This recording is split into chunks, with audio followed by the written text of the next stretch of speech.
On va donc commencer par, la présentation du programme.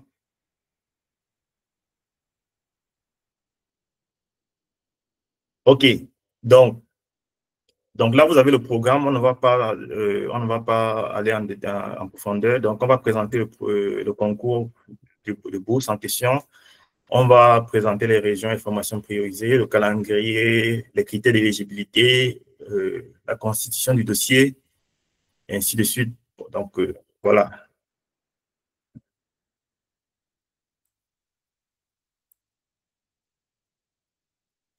Alors, commençons par la présentation du concours. Donc, en réalité, on parle d'un concours de bourse. Pourquoi concours? Parce que c'est en fait une compétition. Ce sont les meilleurs qui sont bien évidemment sélectionnés.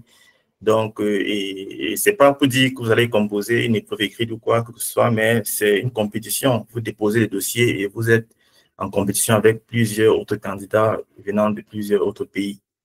Donc, le programme de bourse d'excellence et d'exemption des droits de scolarité du ministère, voilà, on va en revenir parce qu'on parle des bourses d'excellence et des bourses d'exemption des droits de scolarité.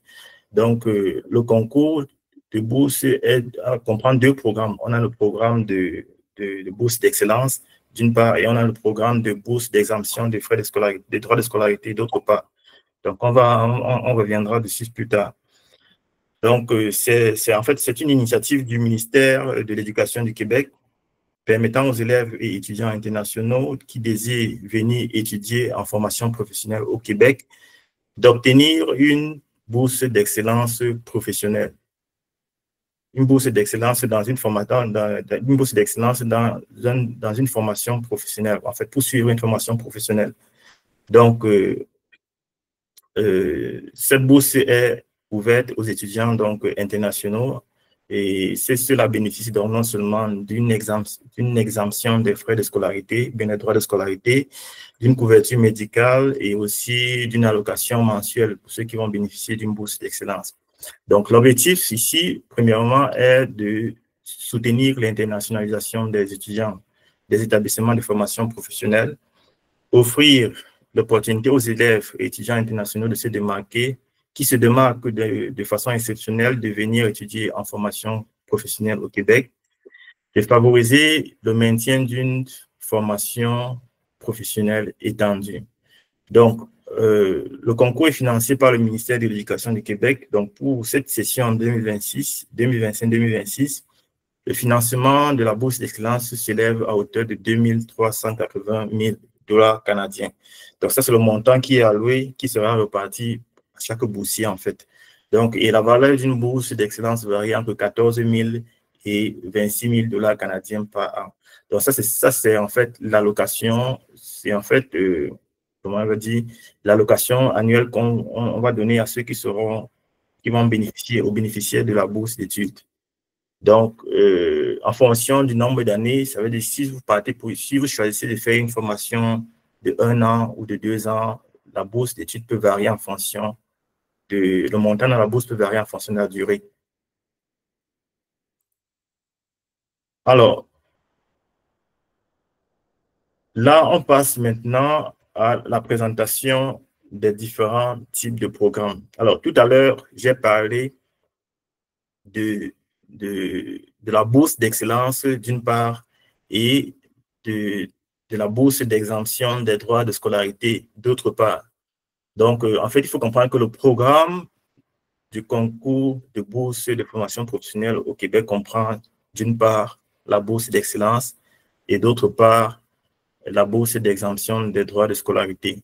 Alors, ici, donc, vous avez ce qui est inclus dans la bourse d'excellence et ce qui n'est pas inclus dans la bourse d'excellence. Et là, vous avez ce qui est inclus dans la bourse d'exemption des frais de scolarité et ce qui n'est pas inclus dans la bourse d'exemption des frais de scolarité.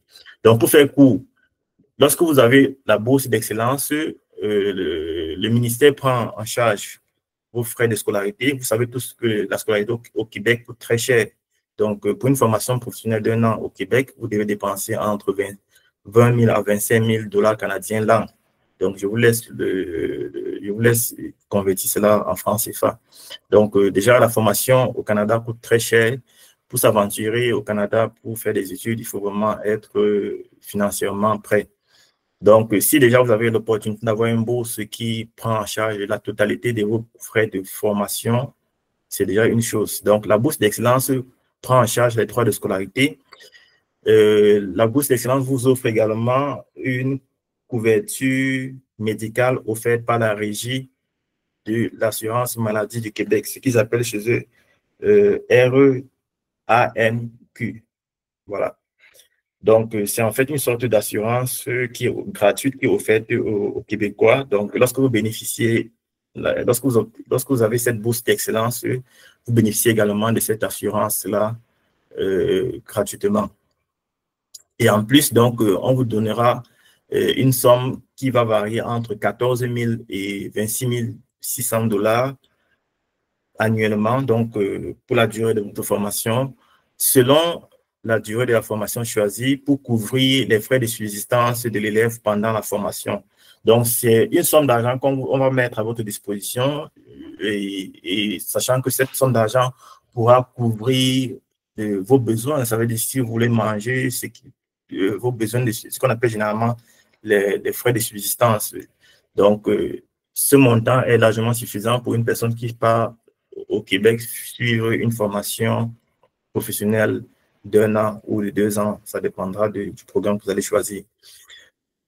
Alors, ce qui n'est pas inclus dans la bourse d'excellence de formation professionnelle, on a le coût des démarches d'immigration. Donc, il faut comprendre également que les coûts des démarches d'immigration ne sont pas inclus. Ça veut dire que lorsqu'on vous octroie la bourse, en décembre, lorsqu'on va vous dire que vous êtes sélectionné, puisque c'est en décembre que les résultats sortent, vous allez devoir engager dès le mois de janvier 2026 les démarches en vue d'immigrer au Canada, au Québec. Donc, et la bourse ne prend pas en charge les frais liés à toutes ces démarches-là. C'est-à-dire, quand vous allez faire une demande de CAQ, une demande de permis d'études, ou bien aller faire vos données biométriques, si éventuellement il y a des documents à traduire, tout cela, c'est à vos frais. Bon, mais après, c'est pas aussi coûteux que ça. Par exemple, une demande de CAQ, les frais du CAQ, c'est dans les 130 $ canadiens. La biométrie, c'est 85 $. Le permis, c'est dans les 150 $ canadiens. Donc, ce sont des frais vraiment légers. Et aussi, votre transport aller et retour vers le Canada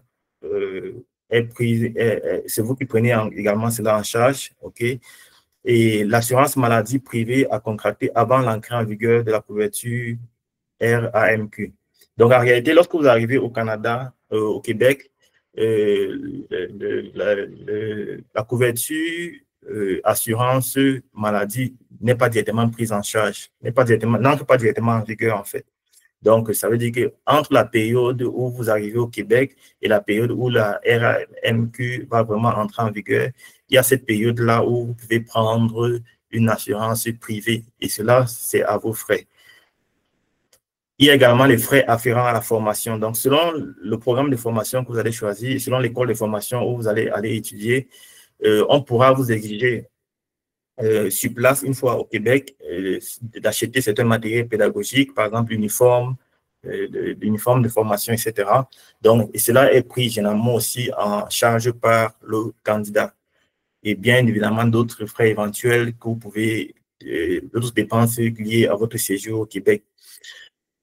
Alors, ici, donc, à la fin, on vous dit, vous devez déclarer que vous possédez un minimum de 3 000 $ canadiens disponibles pour votre projet. Alors, pourquoi est-ce qu'on demande cette somme-ci? Cette somme-ci n'est pas demandée au moment de la candidature. Donc, il ne faudrait pas que ça vous décourage pour postuler.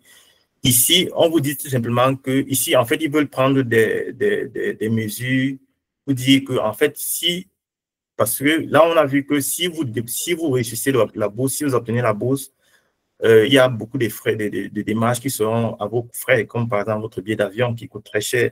Donc, et on voudrait que lorsqu'on va vous informer que vous avez obtenu la bourse, vous devez donc trouver une personne, un garant, ça peut être un membre de votre famille, qui sera en mesure de déclarer qu'il a dans son compte une somme de 3 000 $ canadiens. Ça ne représente presque rien. Je pense que c'est moins de 1 500 000. Donc, c'est une somme d'argent qu'on veut juste se rassurer que vous avez, parce que c'est cela qui va permettre de faire toutes ces démarches ici, en fait, parce qu'ils ont évalué ceux qui organisent la bourse, en fait, ceux qui font cela ont évalué tous les frais liés à toute cette démarche, ceux qui seront à votre charge. Et ils ont compris donc que ça pouvait s'évaluer en fait à 3 000 $ canadiens. Mais sinon, ces frais-ci ne sont pas demandés au moment où vous postulez. C'est lorsque vous serez sélectionné, c'est lorsque vous allez recevoir votre lettre d'admission à la bourse que vous allez fournir donc une preuve de capacité financière, un garant, ça peut être un relevé de compte bancaire qui montre en fait que la personne a une somme minimum de 3 000 $. OK. Maintenant, de l'autre côté, nous avons donc la bourse d'exemption des droits de scolarité. Alors, la bourse d'exemption, quant à elle, elle couvre uniquement les frais de scolarité. Ça veut dire que si vous obtenez plutôt une bourse d'exemption des frais de scolarité, le ministère prendra en charge uniquement vos frais de scolarité. Ça veut dire vous n'aurez pas cette somme, ces 14 000 $ canadiens qui est offert ici pour ceux qui ont la bourse d'excellence. Et en plus, vous n'aurez pas droit aussi à la couverture assurance maladie. Donc, vous avez juste droit à l'exemption des droits de scolarité. Ce qui n'est pas aussi mal, puisqu'on a vu tout à l'heure que la pension d'une école au Canada, ça coûtait vraiment extrêmement cher. Donc, déjà, même si une personne a cette bourse-ci, c'est déjà un plus. Mais la condition ici, c'est qu'il faut déclarer que vous possédez au minimum 15 000 $ canadiens dans un compte bancaire pour votre projet, en fait. Donc, en d'autres termes, on voudrait que si vous arrivez au Canada, vous avez un minimum d'argent pour subvenir au moins au premier mois de votre formation, en fait. Vous voyez un peu. Par contre, ici, on vous demande ces 3 000 $ canadiens parce qu'on suppose que là, ici, on va vous donner une somme d'argent chaque mois ou bien après un certain nombre de trimestres pour vous permettre de survivre au Canada. Donc, voilà un peu les détails pour les différents types de bourses. Donc, une personne peut postuler pour les deux programmes, à condition, bien sûr, qu'il dispose de cette somme-ci au cas où il est sélectionné. Mais si vous savez que vous ne pouvez pas avoir cette somme-ci, si jamais vous êtes sélectionné, ça ne vaut pas la peine de choisir cette option-ci. Donc, vous pouvez juste postuler pour la bourse d'excellence, tout simplement. Alors, ici, maintenant, nous avons les régions priorisées. Donc, dans le cadre de la bourse, il y a des régions priorisées, il y a des formations priorisées. Les formations priorisées, ce sont les formations où la demande est vraiment importante, et où aussi les régions priorisées, c'est les régions aussi où on veut vraiment que les gens s'installent ou bien qu'ils se forment dans ces régions-là. Donc, c'est une stratégie qu'ils ont mis en place pour maximiser un peu, équilibrer en fait. Donc, généralement, ce n'est pas pour dire que si vous ne faites pas partie, si votre formation ne fait pas partie d'une région priorisée, vous n'allez pas postuler, non. Vous pouvez toujours postuler pour une formation qui ne fait pas partie d'une région priorisée. Vous pouvez toujours postuler pour une formation qui ne fait même pas partie des listes de formations priorisées. Parce que là, par exemple, vous avez une liste de formations priorisées. Si, par exemple, ici, vous ne trouvez pas votre domaine, pas de panique, vous pouvez aller dans le système de candidature, vous faites une recherche, vous voyez une formation professionnelle qui vous intéresse et vous postulez. Mais il serait plus avantageux de choisir une formation professionnelle qui est priorisée ou bien de choisir d'aller se former dans une région priorisée. Donc, un instant. Donc, tout à l'heure, on va rentrer dans le système de candidature, on va voir les différentes régions et les différentes formations priorisées. Alors, ici, donc, vous avez le calendrier de candidature. Donc, tout ce qu'il faut retenir, c'est que vous avez jusqu'au 30 juillet pour postuler. La présélection se fera du 1er au 17 octobre et l'annonce officielle des résultats se fera en décembre 2025. Donc, entre janvier et août 2026, vous serez en train de faire des procédures d'immigration. Alors, il faut rappeler ici que les procédures d'immigration que vous allez faire, les démarches d'immigration que vous allez faire, vous serez accompagné par des représentants du Québec Métiers d'Avenir ou bien du ministère de l'Éducation du Québec. Donc, vous allez faire vos démarches vous-même, mais étant accompagné avec des représentants qui pourront vous guider pas à pas à distance. Donc, il ne sera pas question pour vous ici de payer, par exemple, un cabinet quelconque ici pour être accompagné par par quelques procédures que ce soit. Donc, c'est vous-même qui allez engager vos démarches d'immigration avec un accompagnement des agents de Québec Métiers d'avenir.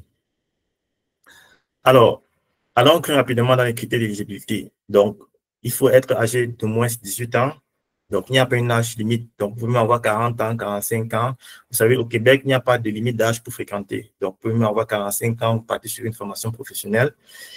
Il faut être d'une nationalité autre que canadienne ou française. Donc, les Canadiens et les Français ne sont pas éligibles.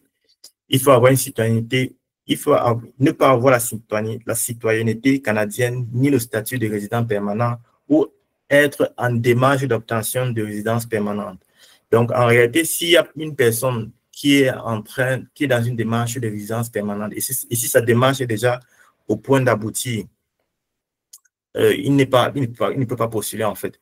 Donc, ça veut dire que s'il a déjà fait tout, il a envoyé tous les documents jusqu'à ce qu'il attend juste qu'on lui donne sa résidence permanente, alors il ne pourra pas postuler. Donc, il faut être à l'extérieur du Canada au moment de soumettre sa demande.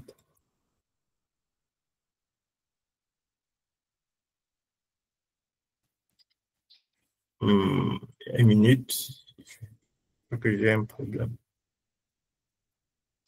Alors, il faut satisfaire aux conditions d'admission du programme d'études souhaité. Donc, vous allez voir, pour chaque programme d'études, vous avez des conditions d'admission. Il faut démontrer d'un niveau de français ou d'anglais permettant de réussir à un programme de formation. Il ne faut pas avoir bénéficié d'une bourse antérieurement. Il faut également, il ne faut pas avoir été reconnu coupable d'un dépôt de candidature contenant des documents frauduleux. Donc, ça veut dire que si par le passé, vous avez eu à postuler et dans votre candidature, on a décelé un document frauduleux, on peut facilement vous mettre dans une sorte de liste noire. Et ça sera difficile pour vous de postuler plus tard. Alors, allons maintenant dans la constitution du dossier de candidature. Alors, donc, on a, pour les documents d'identité, on a une copie de la page d'identification du passeport. Ceux qui n'ont pas le passeport peuvent utiliser une carte, une CNI valide, ou bien ceux qui ont un passeport expiré peuvent utiliser un passeport expiré. Ceux qui ont fait une demande d'obtention du passeport peuvent utiliser, comment je veux dire, une sorte de récépissé de demande de passeport. S'ils ont fait une demande de passeport, ce n'est pas encore sorti, ils peuvent utiliser un récépissé de demande de passeport. Là également, ça passe. Donc, ici, si vous n'avez pas de passeport, pas de panique, vous pouvez utiliser votre CNI.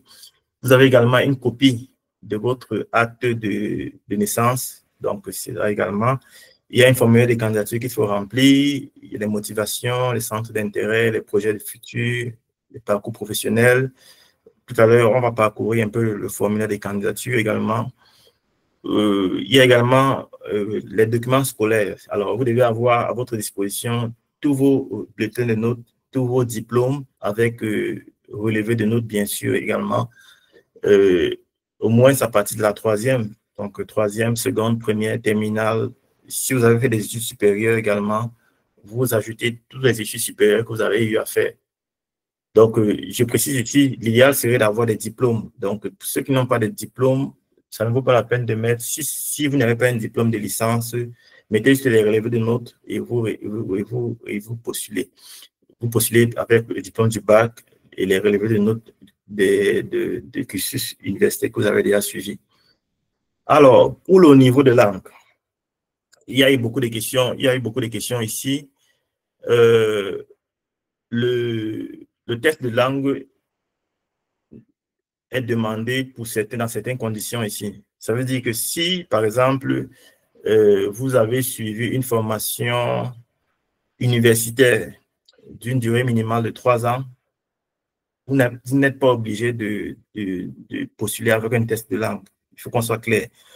Ça veut dire, pour ceux qui ont la licence, ou tout diplôme équivalent au bac plus 3, ayant suivi cette formation en français, bien sûr, ayant obtenu ce diplôme en français, ayant suivi cette formation en français, donc ça veut dire que si vous avez suivi une formation, par exemple, de licence en génie civil en français, vous pouvez postuler sans test de langue.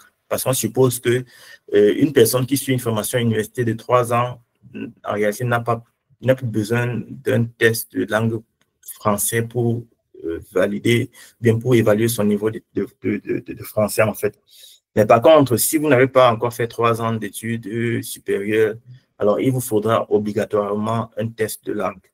Donc, vous pouvez faire, si vous avez simplement un bac, ou bien si vous avez seulement un probatoire. Alors, il faut comprendre que même avec le probatoire, vous pouvez postuler pour cette bourse d'études. Parce que cette bourse d'études vous permet d'aller suivre une formation professionnelle au Québec. Et au Québec, pour pouvoir entrer dans un centre de formation, pour pouvoir intégrer un centre de formation professionnelle, il faut avoir un niveau minimum de seconde 4, ce qui correspond chez nous aussi à la classe il faut avoir complété la classe de seconde 4, ce qui correspond chez nous ici à la classe de seconde. Donc, il faut avoir réussi la classe de seconde. En d'autres termes, il faut être en classe de première. Donc, si quelqu'un est en classe de première, il peut postuler pour cette bourse d'études. Si quelqu'un est en classe de terminale, il peut postuler pour cette bourse d'études. Si quelqu'un a un bac plus 1, un bac plus 2, il peut postuler. Mais ceux-là doivent faire un test de langue. Alors, maintenant, on sait tous que les tests de langue sont difficiles. C'est difficile de réserver une inscription, une réservation pour un test en présentiel, vu que la date limite de la bourse, c'est dans moins d'un mois. C'est dans un mois environ. Donc, la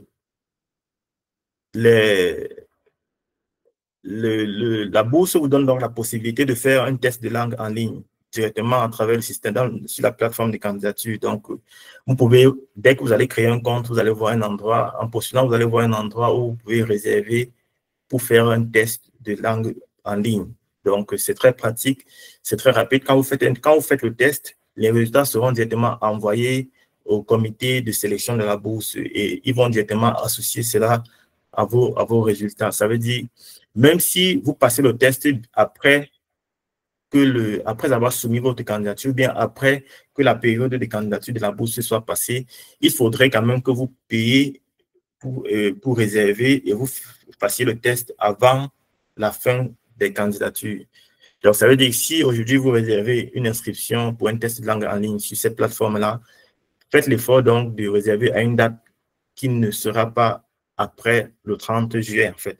Maintenant, si vous faites votre test, les résultats peuvent sortir même après. Ils pourront tout simplement associer cela à votre dossier de candidature pour transmettre ça au comité de sélection. Donc, le test en ligne qu'ils offrent ici coûte environ 300 $ canadiens. Donc, c'est dans les 125 000 francs pour ceux qui souhaitent opter pour cette possibilité. Donc, c'est quand même mieux, c'est moins cher par rapport au test d'habitude, au TCF au Québec qu'on a l'habitude de faire en présentiel ici. 2 formulaires de référence complétés par des personnes différentes. Alors, l'idéal serait que vous fassiez signer la lettre de recommandation soit par un enseignant, bon, une lettre de recommandation par un enseignant et une lettre de recommandation par votre employeur.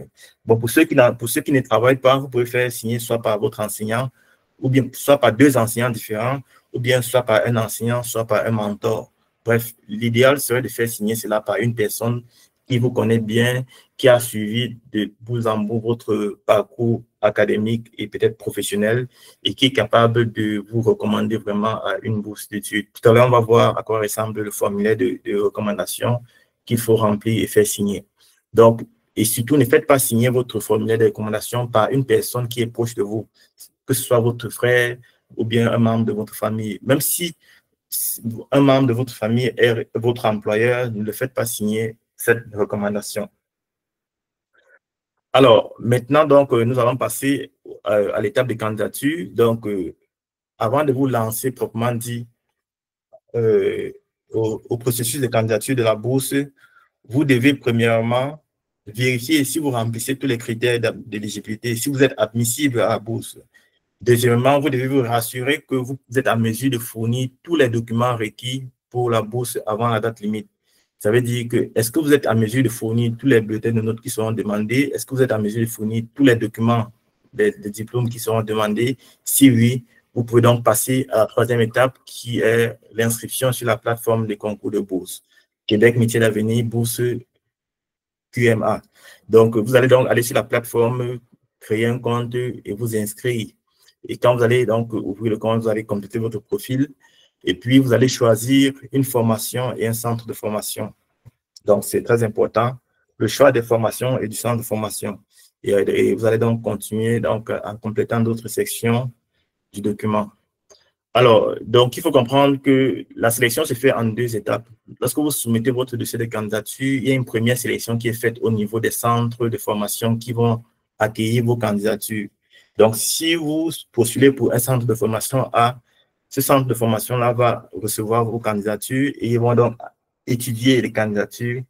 Il y a beaucoup d'études qu'ils font au préalable. Donc, ça veut dire qu'ils vont d'abord au préalable vérifier si le dossier est complet. Parce qu'il y a des personnes qui peuvent envoyer des candidatures incomplètes. Sachez déjà que si votre candidature est incomplète, elle sera tout simplement rejetée. Donc, dans le système de candidature, il y a les rubriques, les champs obligatoires. Vous devez toutes les renseigner. On va vérifier si les documents sont lisibles parce qu'il faut faire l'effort de scanner les documents de telle façon qu'ils soient lisibles.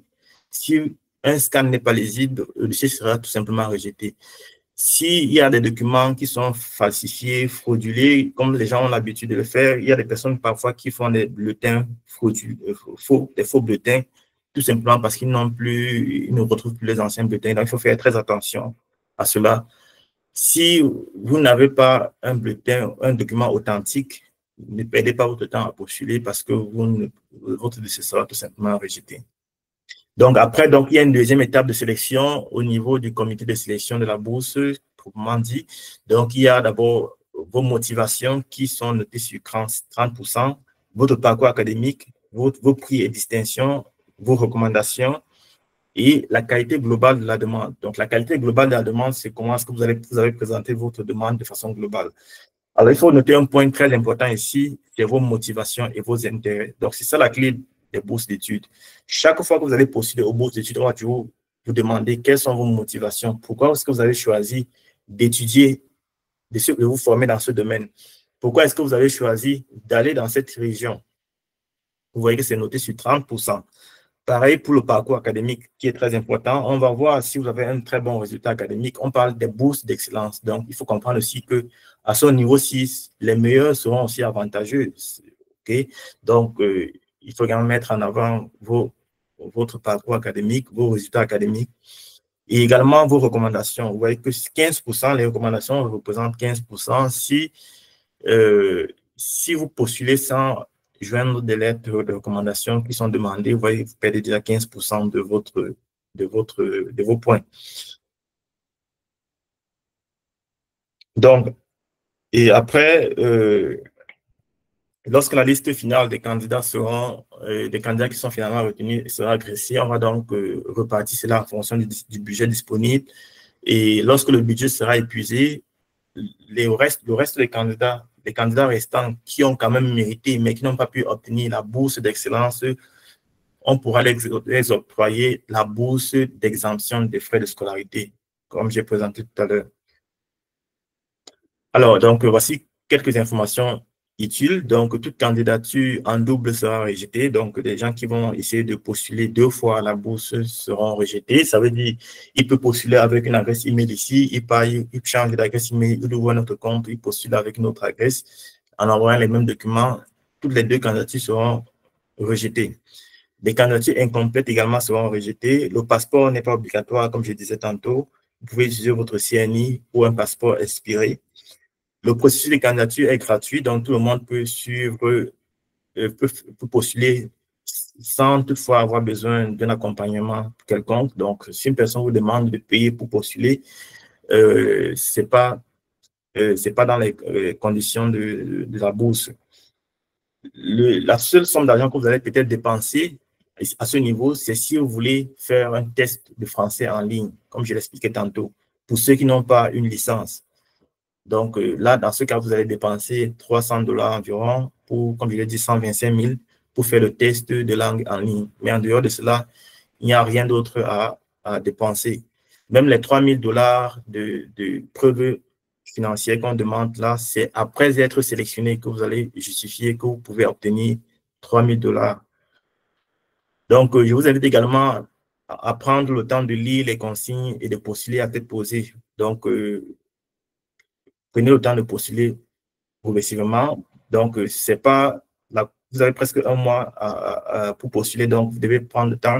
Une fois que vous avez ouvert votre compte sur la plateforme de candidature, vous pouvez postuler au fur et à mesure, doucement, doucement, envoyez vos documents progressivement. Quand vous envoyez les documents, vous enregistrez. Le lendemain, vous allez venir vous retrouver où vous êtes arrêté, vous allez tout simplement continuer. Donc, vous faites cela jusqu'au jour où vous terminez avant de soumettre votre candidature avec un bouton envoyer.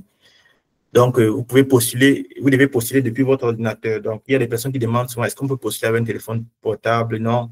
Les bourses d'études, c'est sur ordinateur. Vous devez également vous rassurer de renseigner tous les champs obligatoires. Donc, quand on remplit un formulaire, il y a ce qu'on appelle les champs obligatoires. Donc, quand vous négligez un champ, on considère que votre candidature est incomplète et puis, automatiquement, elle est rejetée. Donc, évitez également d'utiliser l'intelligence artificielle pour compléter vos candidatures. Ça, on va très vite détecter ça.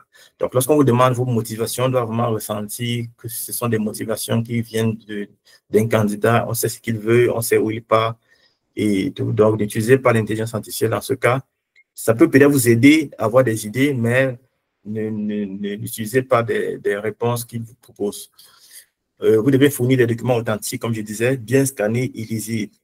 Et enfin, la preuve de fond n'est pas obligatoire à cette étape du processus.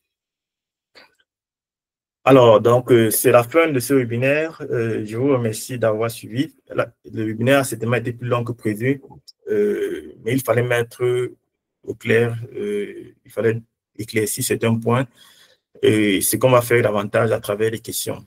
Donc, si vous souhaitez nous contacter, n'hésitez pas de le faire à travers notre adresse email. Vous pouvez également contacter notre site web www.camerounaise.com dans la section bourse d'études pour consulter les bourses d'études actuellement ouvertes. Donc, je vous remercie une fois de plus.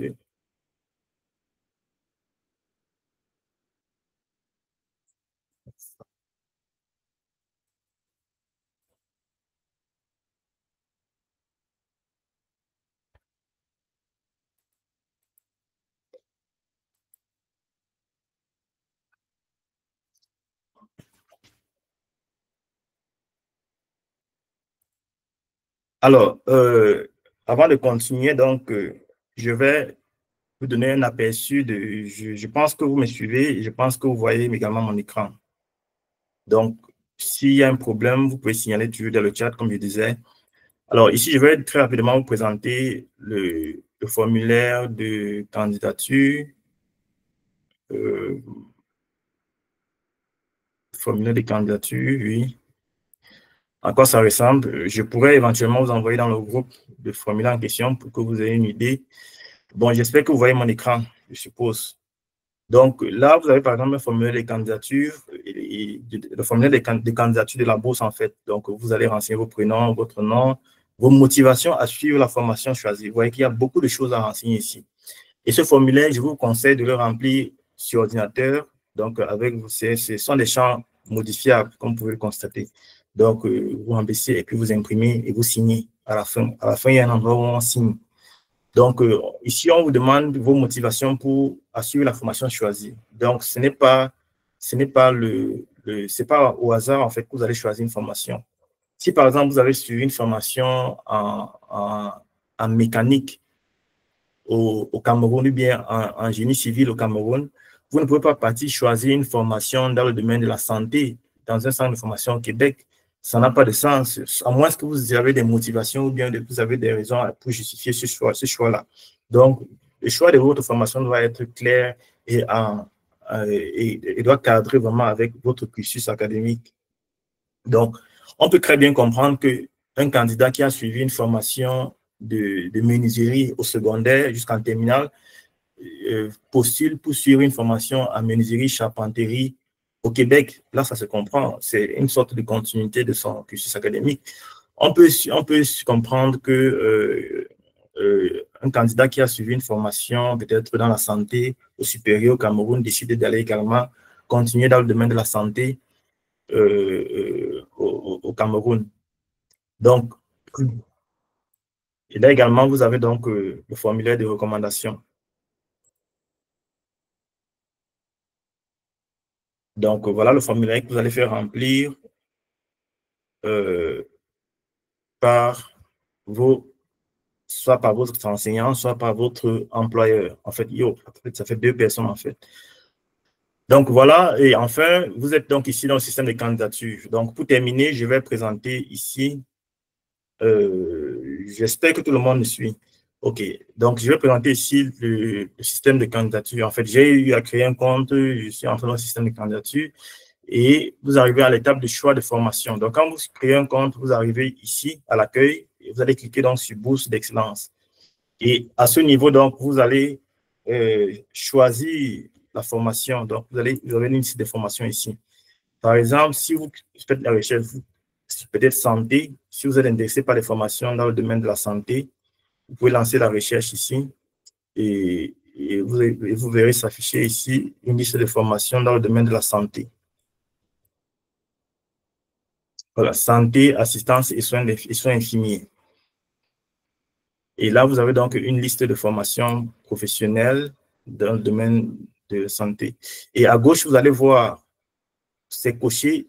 Ici, vous avez formation priorisée cochée, région priorisée cochée. Donc, c'est également une aubaine pour vous de choisir un centre de formation qui se trouve dans une région priorisée et qui fait partie des formations priorisées. Donc, je ne sais pas si on se comprend un peu. Donc là, c'est les différents centres de formation. Donc, par exemple, ici, le CFP Arikana qui offre une formation en santé, assistance et soins infirmiers.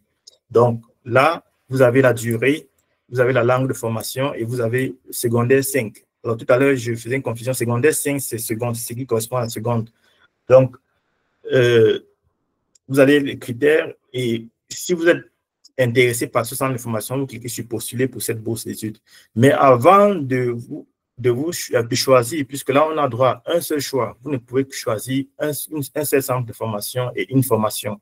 Donc, avant de choisir un centre de formation, vous devez vous rassurer que vous avez suffisamment d'informations sur ce centre de formation-là. Donc, je vous invite à aller sur Google et faites des recherches sur ce centre de formation professionnelle-ci pour avoir plus d'informations, pour savoir où c'est localisé, pour comprendre en fait dans quelle région ça se trouve, pour comprendre aussi la culture de cette région-là. C'est ça ce sont ces éléments qui vous permettront de bien développer vos motivations dans votre demande de bourse d'études.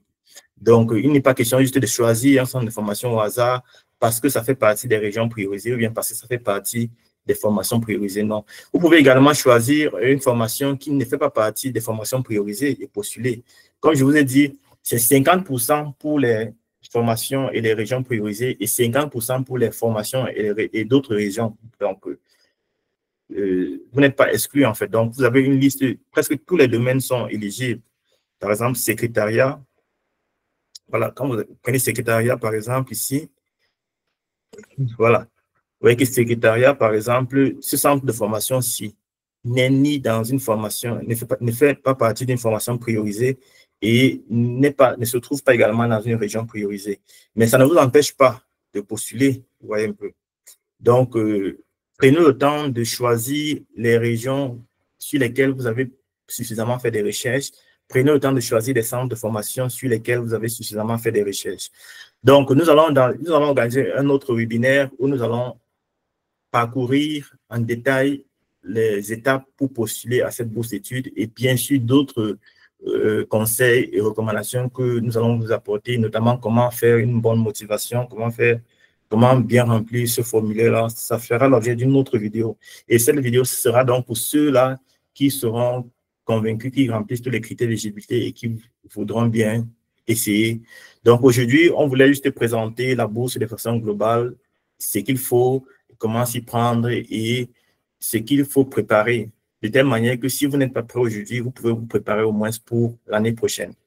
Alors, donc, nous allons arrêter là. C'était très long et nous allons très rapidement, en quelques minutes, répondre aux questions qui ont été posées dans le chat. Alors, bon, il y a beaucoup de questions. Bon, on va aller très rapidement. On a environ 10 à 15 minutes encore. Alors, je vais commencer par le haut.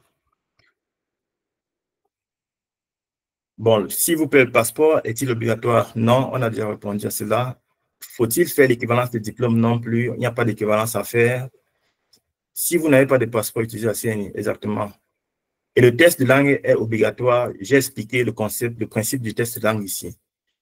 Euh, le test de langue n'est pas obligatoire si vous avez fait 3 années d'université, 3 années au supérieur, si vous avez fait 3 années d'études au supérieur. Donc, si vous avez fait des études de Bac plus 3. Mais c'est obligatoire pour ceux qui n'ont pas fait des longues études universitaires.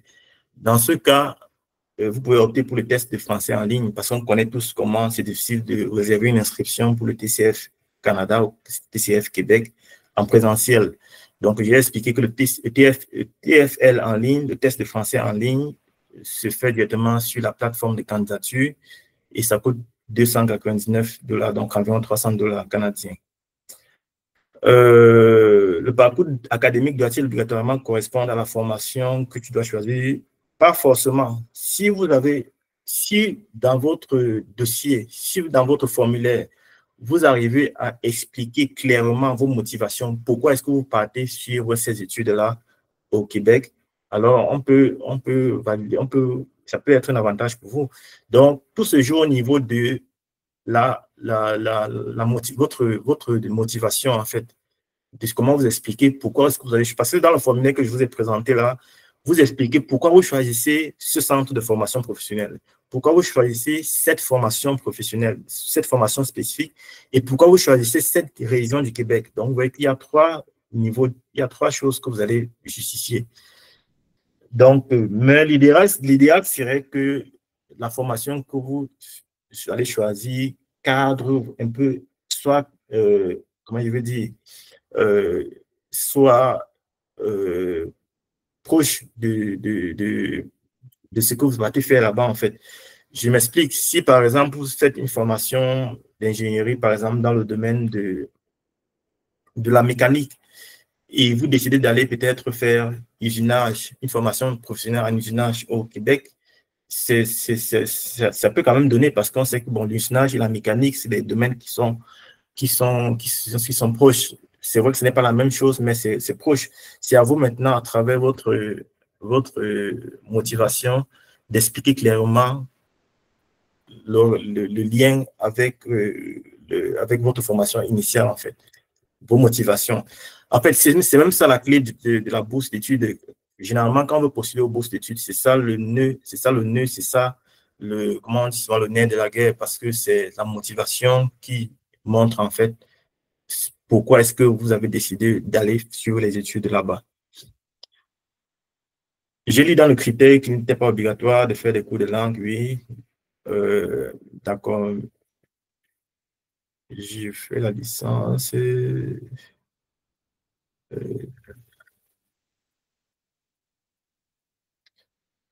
Bon, j'ai le passeport et le récépissé est foutu. Non, j'ai le passeport. Ok, si vous avez le passeport, vous pouvez postuler.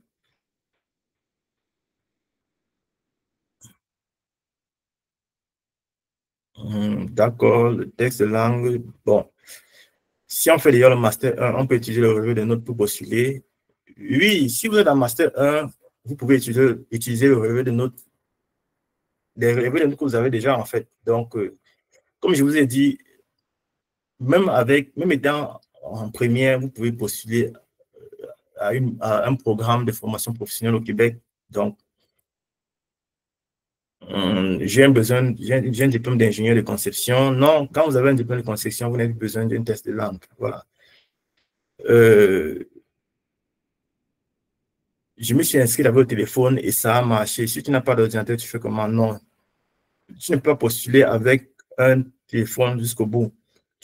Parce que le processus de candidature est long. Vous allez voir, quand vous allez entrer dans le système de candidature, vous allez voir tout ce qu'on va vous poser comme question, vous allez voir tout ce qu'on va vous demander comme document. Seulement le formulaire d'inscription que je vous ai envoyé, que je vous ai présenté tout à l'heure, pour le remplir, il faudra beaucoup réfléchir, il faudra beaucoup travailler. Donc, ce n'est pas quelque chose que vous pouvez faire simplement avec votre téléphone. Et surtout, avec le téléphone, ce n'est pas précis, vous pouvez faire des erreurs et sans vous rendre compte. Et comme je vous ai dit, une petite erreur vous disqualifie parce qu'il y a beaucoup de candidatures. Et lors de la phase de présélection, on fait l'effort d'éliminer beaucoup de candidats qui font des erreurs. Donc, Que faire quand il n'y a pas de formation souhaitée? Donc, ce qui est sûr, il y a une formation en comptabilité, il faut consulter la plateforme que je vous ai montrée là. Donc, essayez de vous inscrire et vous allez voir les différentes formations. Je pense qu'il y a comptabilité, ou du moins, il y a des domaines connexes de la comptabilité. Par exemple, vous n'allez pas voir dans la liste des formations professionnelles génie civil, mais vous allez plutôt voir maçonnerie, vous allez peut-être voir peintre, vous allez voir les métiers du BTP.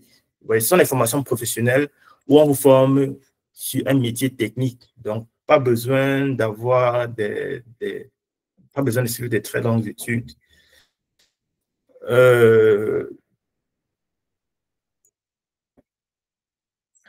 Bon, s'il vous plaît, vous parlez tout au début de votre présentation des deux bourses d'études différentes et que l'on peut postuler à deux bourses. Et lors des critères de sélection, vous avez émis, si on constate, non. J'ai expliqué qu'il y a deux programmes de bourse. Il y a une bourse d'excellence et une bourse d'exemption des frais de scolarité. La bourse d'excellence, c'est un peu comme une bourse totale complète. Ça veut dire qu'on prend en charge vos frais d'études, vos frais de formation et on vous donne de l'argent chaque mois, en fait, pour vivre au Canada. Par contre, la bourse d'exemption des frais de scolarité, on prend juste en charge vos frais de formation. C'est vous qui vous battez pour vous en sortir au Québec.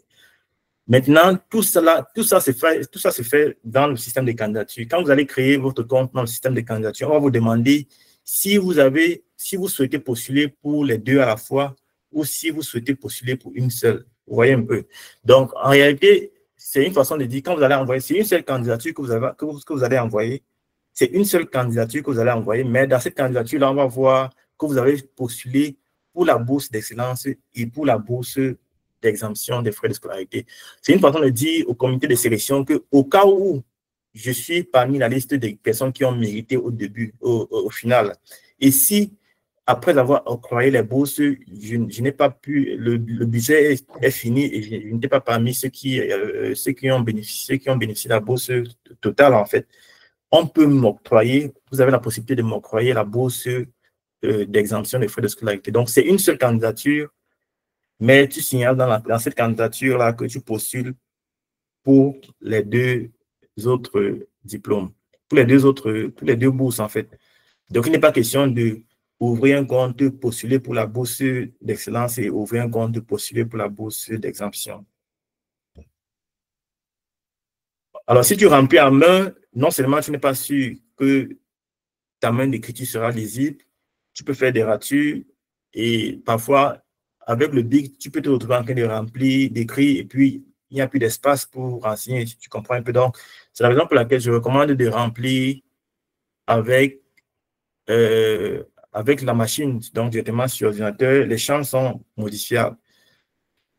Pour trouver la fiche de recommandation qui doit être signée par le mentor, oui, je viens de présenter la fiche de recommandation là, ici. Donc, ça doit être signé par deux personnes différentes, soit un mentor et un enseignant, soit un enseignant et un employeur. Bon, vous pouvez vous partager à nouveau la plateforme, si le temps nous le permet. En réalité, on a déjà fait 1 heure de temps, donc je pense que le temps est écoulé. Avec le diplôme de licence, faut-il nécessairement fournir les bulletins de notes de seconde? Oui, oui, il faut obligatoirement les bulletins de notes de première terminale. Si vous n'avez pas seconde, fournissez au moins. Il faut comprendre que plus vous donnez des éléments, plus vous fournissez des bulletins de notes, des relevés de notes, plus c'est à votre faveur parce que ça permet à ce qu'on puisse étudier clairement votre cursus scolaire et académique, vous voyez un peu. Donc, si vous envoyez seulement les relevés de notes de licence du supérieur, votre dossier ne sera pas rejeté, mais ça ne sera pas un avantage pour vous. Par contre, si on voit quand même déjà les bulletins de terminale, on voit les bulletins de première, on comprend quand même que là, il y a quand même un cursus que vous avez suivi, vous avez bel et bien suivi. Donc, il faut faire l'effort d'avoir au moins les bulletins de première et terminale, ou encore au moins pour terminale. Donc, si quelqu'un peut m'envoyer pour seconde, c'est encore mieux. Donc, et si tu as un CAP, certificat d'aptitude professionnelle, je ne comprends pas sa question. Obtenir un A4, comment on sait que ça ne vient pas du brevet? Je ne comprends pas. On envoie le relevé du bulletin du troisième trimestre pour chaque séquence. Oui, pour chaque séquence. Bon, en réalité, si vous avez un relevé annuel, généralement, s'il y a le relevé annuel, c'est largement suffisant. Un relevé annuel qui montre les notes, les différentes notes trimestrielles, c'est largement suffisant. Pas besoin de mettre les relevés des premières séquences, deuxième séquence, ainsi de suite. Donc, si on fait des petits jobs, et c'est très important parce que les petits jobs que vous négligez sont également très importants parce que ça montre également, parce que les bourses généralement ne sont pas octroyées seulement sur la base du mérite académique. On veut voir en réalité si vous êtes dynamique, si vous êtes, comment je veux dire, si vous avez mené des actions dans la société, par exemple, les petits jobs, ça compte beaucoup, il faut préciser cela, il faut présenter cela dans votre parcours. Donc, c'est surtout si l'activité que vous avez menée cadre vraiment avec la formation professionnelle que vous êtes en train d'aller faire. Donc, plus vous renseignez les diverses activités que vous avez eu à mener tout au long de votre carrière professionnelle et académique, plus vous avez l'avantage. Les filières informatiques sont également concernées. Oui, on a vu dans le système de candidature que vous pouvez postuler à toutes à toutes les formations qui se présentent là-bas. Il y a tellement de formations, il y a tellement de centres de formation professionnelle également. Donc, il y a presque tous les domaines. Donc, mais comme je disais, il y a les domaines priorisés et il y a les régions priorisées également. Si on a eu à obtenir les certificats en ligne, on ajoute également, oui, si vous avez des certificats en ligne, vous ajoutez également. Et aussi, il y a une rubrique où on a dit, vous devez fournir également les prix et les distinctions que vous avez obtenus. Donc, les prix et les distinctions, c'est en fait quoi? Les tableaux d'honneur que vous obtenez généralement au lycée, si vous avez une très bonne moyenne, ce sont les tableaux d'honneur, ce sont les prix en fait. Si vous avez participé à un événement, une compétition et vous avez obtenu un prix, une distinction, également, il faut mettre ça. Donc, on demande 2 au maximum. Mais si vous n'avez jamais obtenu de prix et si vous ne mettez rien, ce n'est pas grave. Votre candidature ne sera pas annulée. On va juste, peut-être vous allez juste perdre 5% parce que vous avez vu dans la grille de notation, ça comptait pour 5% également. Alors, donc, je pense qu'on a fait le tour des questions. Je vous remercie pour le temps que vous nous avez accordé pour ce webinaire et j'espère que ce webinaire vous a permis également d'avoir des informations sur cette bourse d'études du gouvernement du Québec. Comme on le dit toujours, vous allez vous rendre compte que la plupart des webinaires que nous organisons, ce sont des bourses pour lesquelles on recommande vivement les jeunes à postuler parce que là, ce sont des opportunités vraiment très rares. Donc, même si vous n'êtes pas prêt cette année, préparez-vous aux années futures à être dans les conditions. Si, par exemple, vous êtes encore en train de suivre une formation universitaire, faites l'effort d'avoir des très bonnes moyennes, des très bonnes notes académiques pour maximiser vos chances. Mettez-vous dans les conditions qui vous permettront de postuler dans les années à venir et d'avoir maximisé vos chances d'être sélectionné. Donc, je vais mettre dans le groupe quelques liens utiles, notamment le lien de la plateforme, d'inscription en ligne où vous pourrez créer votre compte. Et si jamais vous avez d'autres questions, vous pouvez nous écrire par mail ou bien vous pouvez nous laisser un message à travers nos différents moyens de contact. Je vous remercie donc une fois de plus d'avoir suivi et je vous dis donc à très bientôt pour des prochaines sessions.